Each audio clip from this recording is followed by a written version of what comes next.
Hello, hello, hello, my lovelies. Yes, it is I, the one you either love or hate, EB, and we are back with another great episode right on the back of the most glamorous night in the world. Just kidding. We're talking about the Grammys today. The Grammys.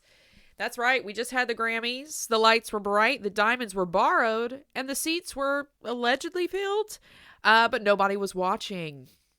This year, the Grammys lost over 1 million viewers, more than 6% of their viewership, their audience. And that's not new. This is now a continuing trend. This is at least the second year that we know of that viewership has taken a pretty big little dip. And it makes you wonder, with the Grammys losing over 1 million viewers, are they on a death spiral that even Chapel Roan can't fix? Today, I'm going to ask the big question about not just the Grammys, but celebrity culture in general. Is the red carpet turning into a funeral procession? Are we finally breaking up with the cult of celebrity? I'm going to break down the numbers for you. We're going to look at viewership and why it is at an all-time low, not just for the Grammys, but for so many of these other big, quote-unquote, glamorous award show nights. And we're going to look at why music's biggest night specifically, why that slogan is starting to feel like gaslighting versus something to aspire to. Because look, here is the truth. The Grammys are one of the ultimate temples of the celebrity cult. I would say it's one of the big three. If the temple is empty, does the god still exist? That's what we're going to be asking ourselves today as we kind of go through this episode, dip in and out, and really question, is this a sign that society, these plummeting numbers, is this a sign that like society is finally de-influencing itself from the Hollywood elite? God, let's hope so.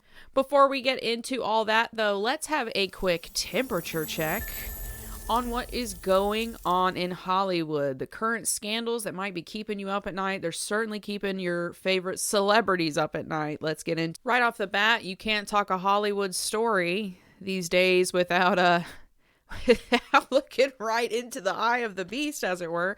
The Epstein files, the Epstein email drops, leaks, revelations, they just keep coming for Hollywood. And it seems like every week there are more and more names that are getting seeped out into our general consciousness. The big one this last week, since you and I last heard from each other, will be Jay-Z. Jay-Z's name came up quite a bit in the Epstein emails. I have not read the emails for myself, but Jay-Z's Instagram basically went immediately black. He's kind of gone MIA. I've heard rumors that he has left the country. That would not be anything really spectacular because he owns properties all over the world and he tours and does business all over the world. But who knows? It seems, here's the thing, right? Here's kind of what's interesting. A normal human being, if they absolutely 100% had nothing to do with any of this and had nothing to fear from any of this because they knew there were no pictures or videos of them with any children or underage, people or people they were not supposed to be with. If someone was that confident that evidence of them, like damning evidence of them, didn't exist, they would say that. They would say that, but there's a very interesting thing where a lot of these people, all of politicians, celebrities, you name it, bankers, lawyers, they are not doing that. They make these really shifty around the world statements. They never quite say like, they'll just go like, oh, well, I didn't know him really. Or, it's very, very vague because they don't want to get caught in an outright lie, right? So it's very telling. It's very telling. Tom Hanks, I think, has been mentioned in a superficial way. George Clooney has definitely been in there quite a bit, but from the emails I read, it's not really clear if he was dealing with Epstein or if Epstein was just chasing after him. I couldn't tell personally, but there are just a lot of revelations in there. I think the biggest one is Peggy Siegel, who is one of Hollywood's biggest publicists. She publicizes and markets like all the biggest movies, all the A-list movies. She is 100% a disgusting human being who was handling disgusting things for Jeffrey Epstein. There's an email from her to Jeffrey Epstein in which she says, oh, don't worry. I think this is like 2013, 2014. And she's talking about the Hollywood studios. She keeps saying the studios. The studios know better than to put that stuff on paper. She says like sensitive stuff or that stuff, or to put anything incriminating on paper. And then she also says, I'll send out the bills today and make sure like billing and accounts are settled from them, as in the studios paying Jeffrey Epstein. What would the studios need to pay Jeffrey Epstein for? Like, in what world? Why would the studios need to pay Jeffrey Epstein? So it's a very, it's terrifying and disgusting. But this Peggy Siegel is also intimately attached to Timothy Chalamet. Timothy Chalamet, they refer to each other as close friends. He's even defended Woody Allen, I think, recently, which, God, trigger warning. If you go and read the Woody Allen and Epstein messages, there's tons of text messages all the way through 2019 from what I could tell. I don't know if there's any more past that. Well, no, I guess he died in 2019, didn't he? There's text messages, tons and tons and tons of text messages between them. So it's just very, it's horrifying. All of Hollywood is really implicated at this point. I would not look at anyone, any A-list celebrity, and think that they're uncompromised. Any A-list celebrity who's thriving in this, they will have touched this. They will have known about it because it was everywhere. The tendrils were everywhere. Switching gears, Sydney Sweeney has been back in the controversy because of her billboard stunt, in which she took her cheap bras and hung them off of the Hollywood sign and filmed it, and allegedly the police were really mad at her, but it's really just, I get the impression the whole thing is just a stunt and a scam, just like everything else she does. I know I got onto her last week about her I'm not political, but now she's launching this Bezos-backed bra. The whole thing stinks of cheap and shade, and yeah, I will not be wearing a Sydney Sweeney bra, because as someone I saw someone somewhere put it so eloquently, the woman has never worn a bra that fits once in her life. Why would any of us buy bras from her? Nicki Minaj and Lizzo have been in the news. Obviously not good news. Nicki Minaj, who has recently, well, it's not recent, it's been behind the covers, and now she's just out loud and proud, has been campaigning for Turning Point USA and Donald Trump, and showing her love for her oppressor in hopes that she can get her bills paid and clear, like, forgiveness, whatever it is, and I don't know what it is for her crazy sex-offending husband. Pardons. That was the word I'm looking for. She's looking for some presidential pardons for the criminals around her. She got on Twitter and went after Lizzo last week, and she said, this is the quote, "Fat Lizzo lost 300 pounds just to sell 300 albums. So now she has loose skin and a flop album and a weird charge. Sheesh." A lot of problems there. I will say, I used to be a super, super, super big Lizzo fan. I went to see her on her first world tour, and I was obsessed with her. Not so much anymore. I unfollowed her last year after I suspected there was undisclosed, misleading weight loss shot usage happening, and maybe some silence in the media for things there shouldn't have been silence on. So I just kind of distanced myself. Obviously, I don't wish her ill. I don't think she's Taylor Swift or anything like that.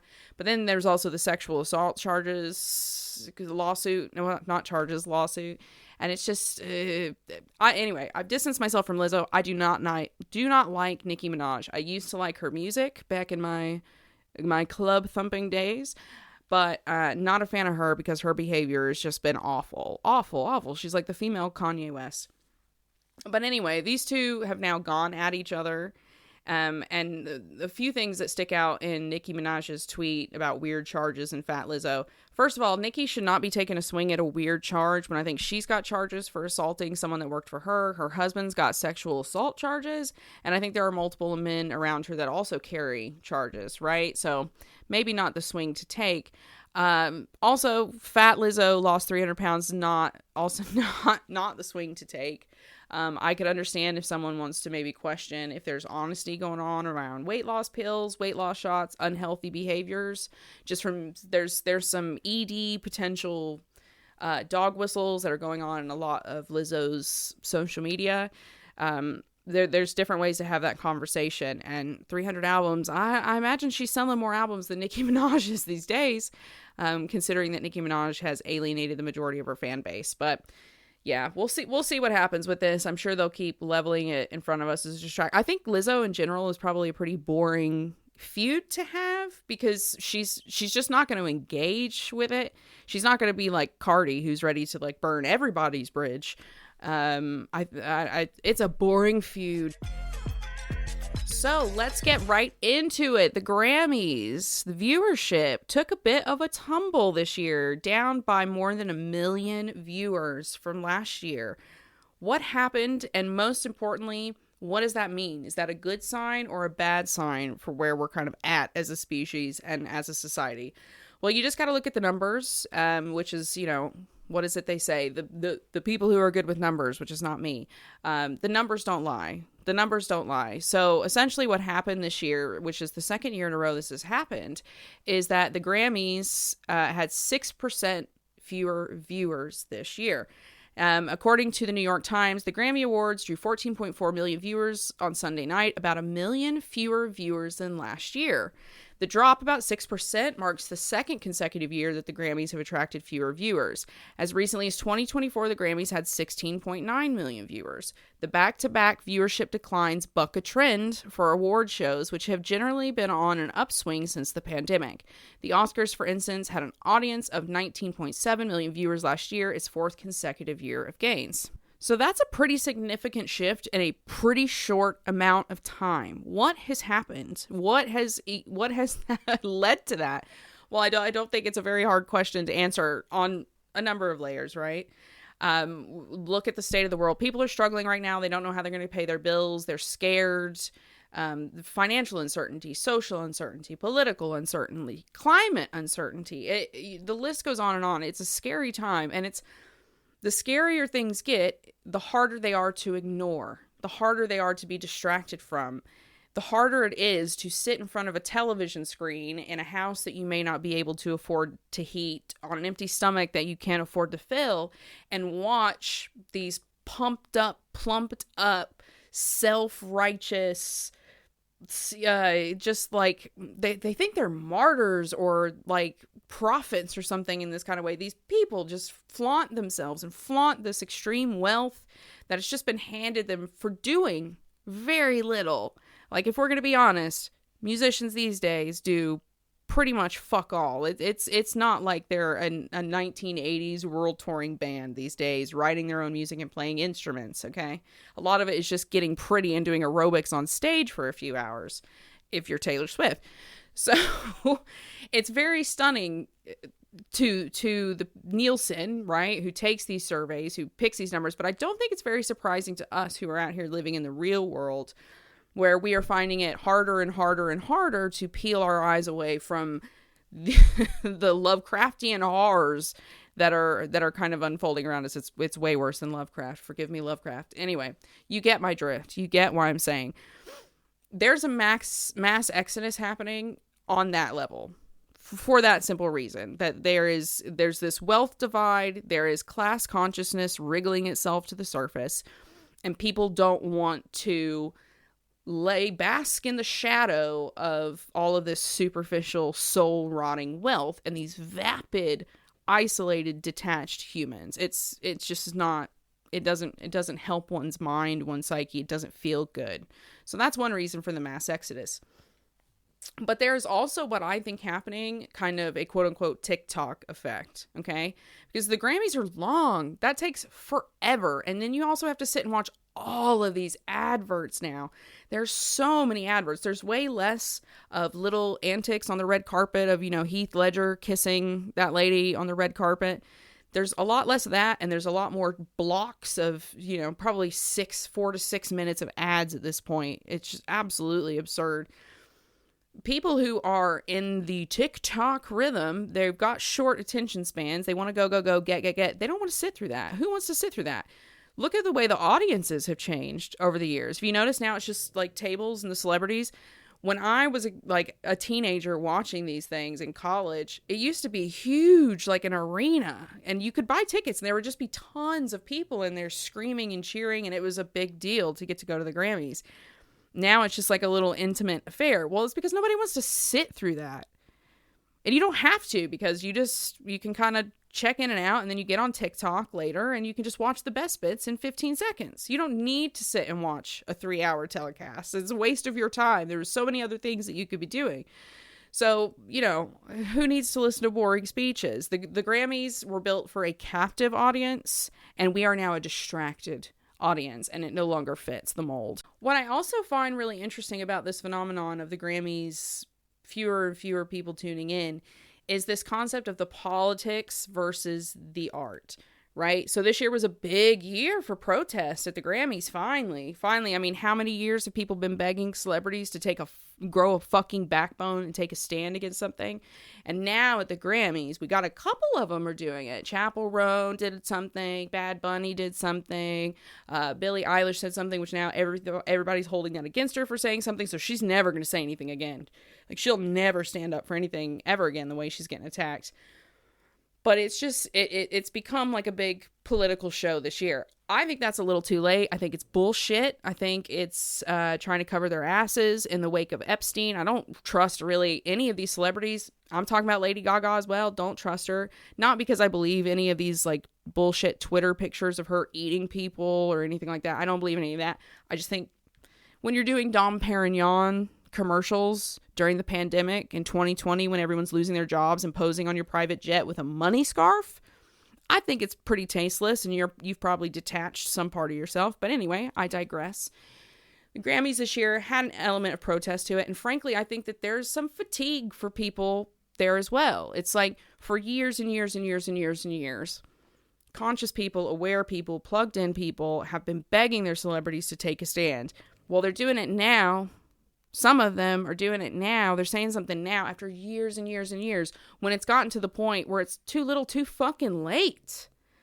It means nothing now. There's no pressure around it now. There's no presidential election around the corner. There's midterms, but who the hell knows if there's even going to be those at this point. There's no telling. I would not be surprised if the rug gets pulled out in some horrific, absolute way. I don't expect the current administration to leave when it's time to leave. So, we'll see what happens, but I think people don't want to hear it. And again, it ties back to that, let's bask in the glow of these assholes who are just these vapid, isolated, completely detached from reality. A lot of them morons. A lot of them, I don't know if you guys really listen to these people speak, but a lot of them are not smart. They're not like, you're not sitting at a table with them and talking like deep philosophy. You're not saying, hey buddy, quote Voltaire. It's not going to happen with these people. So I think there's just a bit of like, who are you to speak to me this way? Like, you shut up. You have no idea. You're not down here. You've never been down here. You haven't been down here for a long time. Like, you're not putting the rubber to the road. So just shut up. There is some of that. But then there's also this interesting backlash, which is why I referenced Billie Eilish earlier. Billie Eilish took so it's a double-edged sword. I'm of two minds on this one, right? Billie Eilish at the Grammys says no one's illegal on stolen land, which is true, but it's also like the most TikTok-y thing you could say. I know that they can only give a soundbite, but she could have quoted like Baldwin or Malcolm X, you know what I mean? Instead of, anyway. She takes a stand, hopefully in the right place. Who knows? It could all be a sales gig, marketing gig, because she's, as I said in the last episode, Billie Eilish is one of these interesting things where she's not so big like Taylor Swift, where the machines are so well oiled that she's just going to make money no matter what. Billie Eilish is one of those that like at any moment we could just stop listening to her, right? And she would kind of just fade into existence. A lot of people could take her or leave her. A lot of people don't know who she is. She's very popular, but she's not as popular as maybe her fans think she is. Not saying that in a negative way. I like some of her songs, but I couldn't tell you the name of any of them. If you said them to me, I'd say like, oh yeah, I know that. That's a Billie Eilish song, but I couldn't tell you off the top of my head. And I think a lot of people are like that. Anyway, people are now backlashing against her because she said no one's illegal on stolen land. So then people go and get her property records, and they're like, well, Billie Eilish, the land that you live on in your mansion, it belongs to a tribe. Give it back to the tribe, which is, again, that's not the whole picture. She can't just like give back one. Anyway, she's had this huge backlash against her speaking out and saying something, which is, kind of the cost of speaking a TikTok sound blurb without some substance behind it to back it up, which is why you quote like Baldwin instead. But essentially she's getting this just shut up and sing reaction from both sides. It's not even just the right wing, it's her own fans and like the left wing as well. It's like, you just shut up, you're not doing enough anyway, so just keep your fucking mouth shut, which is what this is what the mob loves to tell women to do anyway. So it's kind of like a no-win zone. They're finally taking stands. They're finally kind of saying the surface level stuff that they should have been saying like 5, 10, 15 years ago. But they're starting to say it now, and they're getting backlash for it, which means they're probably going to be quiet, which, of course, some of this backlash will be, Epstein-owned bots, as it were. But it's a very interesting kind of dichotomy, and I think it's fed into that kind of just fed up, fatigued, not watching it this year drop that we've seen in the Grammy. But now here's why I think that all of that is so important, okay? So in the 90s and the 2000s, celebrity, you guys can't even, if you are not my age or older, it will probably just be so foreign to you, but celebrities were essentially like gods. They weren't on a social media platform for you to see. You saw them on magazine covers, you saw them on TV shows, sometimes some adverts, maybe a movie or whatever. It depended on what you were into. So like, if there might be one of my favorite trends was bands, because I was super into music, and bands would do cameos in movies in the early 2000s. So you'd see like Good Charlotte, or you'd see Letters from Cleo, or whoever it was. You would see these different bands making these cameos, and it was always really, really cool. But that's like when you would see celebrities. That's it. If you lived in Los Angeles or like one of these communities they were in, sure, you'd see them walking down the road. But other than that, they were just these like untouchable, mythical creatures that you almost could not conceive of. You were like peering at them through a keyhole. Now, fast forward to 2026, essentially a lot of celebrities are fucking content creators, right? We pay them to entertain us. And that has really changed. They've been isolated behind this wall, protected because they're moneymakers. But in general, the attitude around celebrity has kind of been like dance. It's changed to this dance monkey dance, versus in the early 2000s and the 90s where it was like, oh my God, celebrity. Oh, can you believe? The mystery of celebrity is gone. People think that that's something that they can basically almost just like formulaically get to now. So it's weird. There's a change. I think that that's good, and that's also bad a little bit, because we're not showing ourselves to be very kind equals. Not that I'm saying that they deserve super treatment, but I am saying that the mob tends to be very much like, do what we say, or we are going to burn everything you've ever touched to the ground. So it's kind of a knife's edge to dance. It's an interesting shift.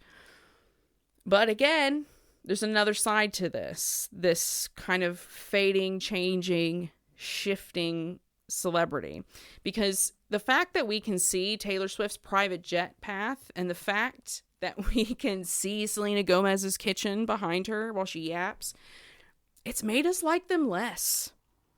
It's made us that loss of mystery around them, of how celebrities get around and how they move and what they do. Like, we're seeing now, we're peeling back the layers.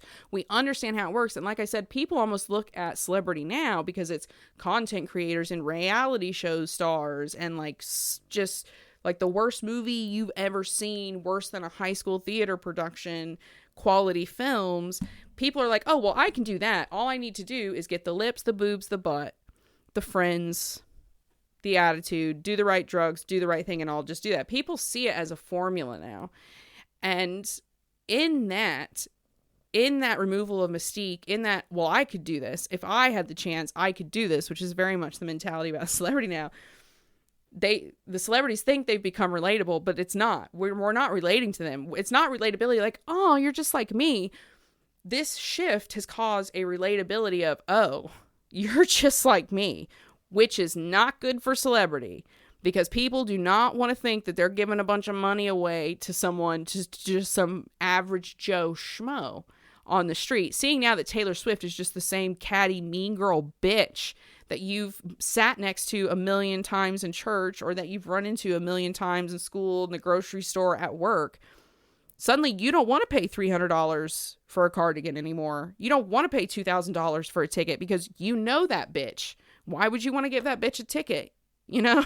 So that quote unquote relatability, that showing us what they are and who they are and removing that mystique has actually made us not like them. That relatability makes us not want to give them. And it's exactly that kind of glamour that keeps award shows like the Grammys alive. It was this mythical night.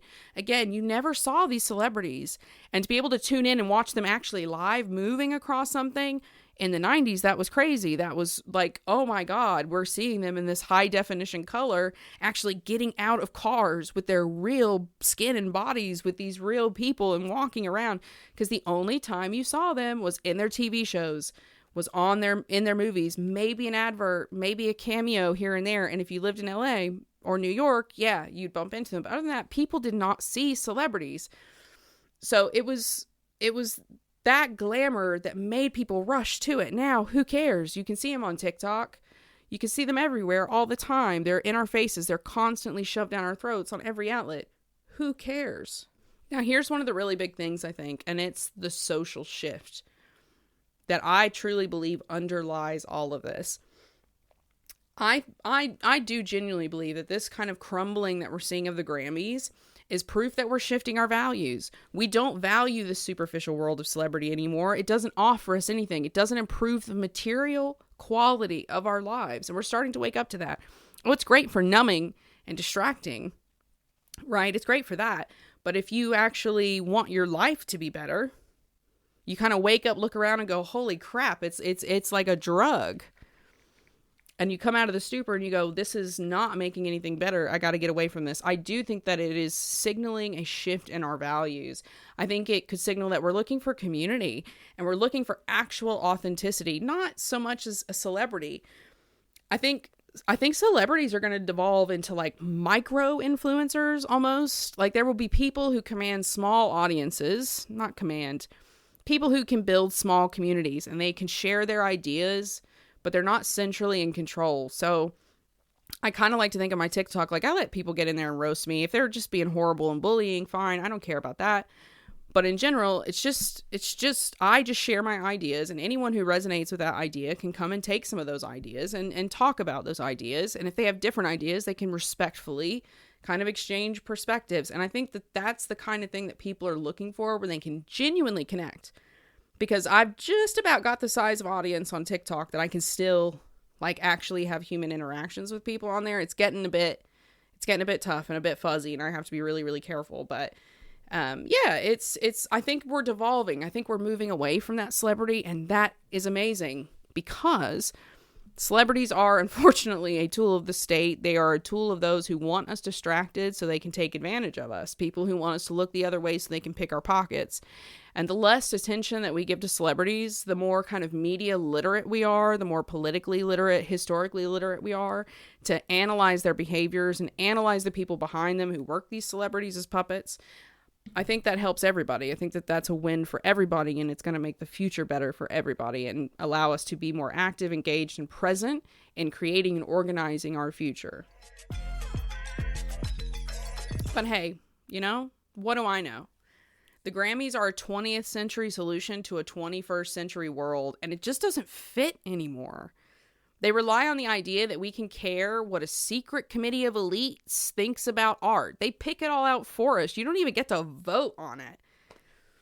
But in an era of user-generated everything, user-generated content, user-generated music, user-generated photos, committees are irrelevant. We don't have respect for that anymore, and why should we? Look what these committees everywhere across this country have done.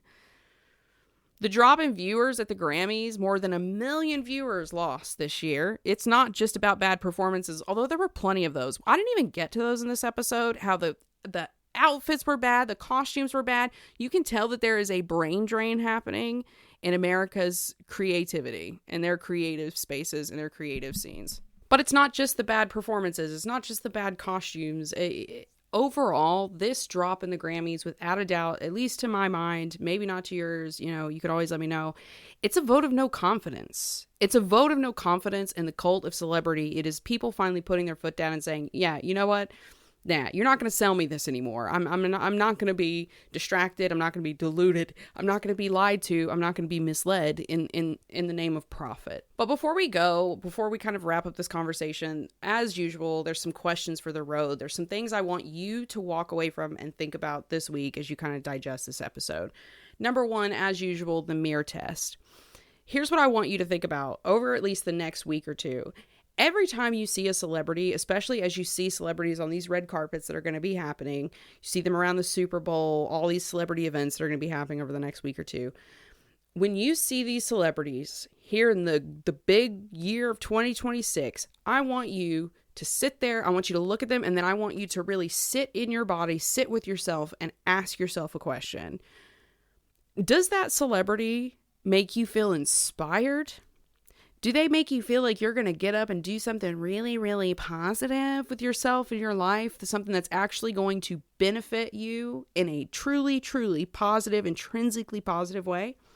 Or when that celebrity talks, when that celebrity looks into the camera and gives their speech, says their thing, does their spiel, when you see them on social media, when you see them on your TV, do you feel like you're being sold something? That's the question. That's the first big question. Do you feel inspired, or do you feel like you're being sold something? That's one question. Now, the second one. Here's also the second thing I want you to think about.